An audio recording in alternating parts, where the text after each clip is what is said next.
தமிழகத்தின் பல்வேறு மாவட்டங்களில் மாட்டுப் பொங்கல் விழா வெகு விமர்சையாக கொண்டாடப்பட்டு வருகிறது.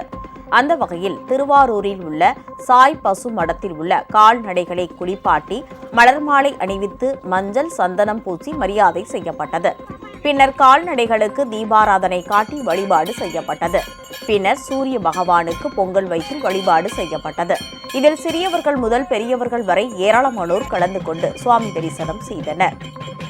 இதேபோல் மயிலாடுதுறை குத்தாலத்தை அடுத்து வானாதிராஜபுரத்தில் கோசாலையில் ஆதரவற்று திரியும் பசுமாடுகள், முதுமையடைந்த மாடுகள் உள்ளிட்ட மாடுகள் வளர்க்கப்பட்டு வருகிறது. இங்கு உள்ள 1008 மாடுகளுக்கு பூஜைகள் செய்யப்பட்டது. மாடுகளை குளிப்பாட்டி நெட்டி மாலைகள் அணிவித்து பூஜைகள் செய்யப்பட்டது. இதில் ஏராளமானோர் கலந்து கொண்டனர். மேலும் பொள்ளாச்சி சர்க்கஸ் மைதானத்தில் திமுக சார்பில் கொண்டாடப்பட்ட சமத்துவ பொங்கல் விழாவில் ஏராளமானோர் பாரம்பரிய விளையாட்டுப் போட்டிகள் நடைபெற்றது. இதில் பொள்ளாச்சி நகர பகுதிகளைச் சேர்ந்த 36 வார்டுகளைச் சேர்ந்த பொதுமக்கள் கலந்து கொண்டனர். இதனை நாடாளுமன்ற உறுப்பினர் ஈஸ்வரசாமி, நகரமன்ற தலைவர் ஷியாமளா நவநீத கிருஷ்ணன் கலந்து கொண்டனர்.